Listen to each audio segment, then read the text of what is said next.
కేసీఆర్ గారు తనకు సాగునీటిపైన అపార పరిజ్ఞానం ఉందని నమ్మి ఏ విధంగా అయితే కాళేశ్వరం కట్టారో రేవంత్ రెడ్డి గారు కూడా రియల్ ఎస్టేట్ రంగంలో తనకున్న అపార అనుభవంతో కొత్త నగరాలు, ప్రాజెక్టులు, మూసీ రివర్ ఫ్రంట్ పేరుతో మొత్తం పాలనను స్థిరాస్తి వ్యాపారంగా మార్చేశారు. దీనికి మళ్లీ ప్రజాపాలన అనే ముసుగులు తగిలించాడు.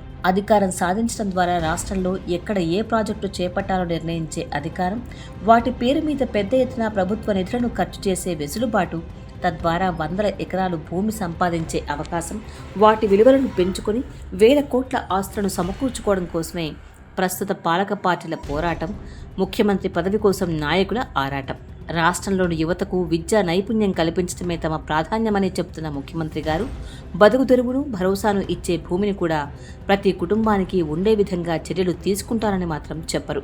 పోనీ ఇప్పటికే విద్యా నైపుణ్యం, ఉద్యోగం కలిగి తద్వారా లక్షల కోట్ల రూపాయలు ఆదాయం ఉన్నవారికి ఎకరాల కొద్దీ వ్యవసాయ భూములు ఎందుకుండాలని ప్రశ్నించరు. ఎందుకంటే ఆ ప్రశ్న వస్తే ముందుగా భూములు వదులుకోవాల్సింది వాళ్లే. అప్పుడు కాళేశ్వరం ప్రాజెక్టు, దానికోసం భూసేకరణను వ్యతిరేకించిన వారిని, కోర్టుల్లో కేసులు వేసిన వారిని కేసీఆర్ గారు రాక్షసులుగా పేర్కొని వారికి బుద్ధి చెప్పడానికే ముందస్తు ఎన్నికలకు వెళ్తున్నారని చెప్పారు. ఇప్పుడు రేవంత్ రెడ్డి గారు కూడా అవే మాటలు మాట్లాడుతున్నారు. ఫ్యూచర్ సిటీని అడ్డుకునే వారికి ప్రజలే బుద్ధి చెప్పాలని పిలుపునిస్తున్నారు.